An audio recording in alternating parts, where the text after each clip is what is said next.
Qaar ka mid ah siyaasiyiinta ismaamulada Garissa iyo Wajir gobolka Waqooyi Bari ayaa kulan la qaatay wasiirka wasaaradda arrimaha gudaha ee dalka Dr. Fred Matiang'i. Hogaamiyayaasha walaaca ka muujiyay dib u dhaca ku yimi bixinta kaararka qaran ee aqoonsiga ayaa waxaa ka mid ah senatarka ismaamulka Garissa Cabdulqaadir Maxamed Yuusuf, xildhibaanka Dadaab Dr. Maxamed Daahiye Ducaale, dhigiisa Faafi Cabdikariin Cismaan, mudanaha Lagdheera Maxamed Hire, Safiya Cabdi oo laga soo doortay Ijaara, iyo Dr. Maxamuud Sheekh Maxamed Cumar oo ah mudanaha Koonfurta Wajir.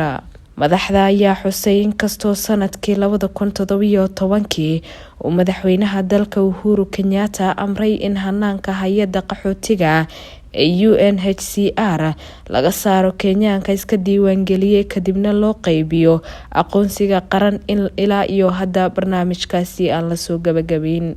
Wasiirka arrimaha gudaha ee wadanka Dr. Fred Matiang'i ayaa dhankiisa qiray dib u dhaca arrinkani ku yimi. Waxa uu hoosta ka xariiqay in dadka deegaanka oo aqoonsi qoran la siiyo aynan ahayn qalad gaar ah balse xaq dastuuri ah oo ay leeyihiin. Wasiirka ayaa madaxda u ballan qaaday inuu dardargelin doono bixinta aqoonsiga qaran.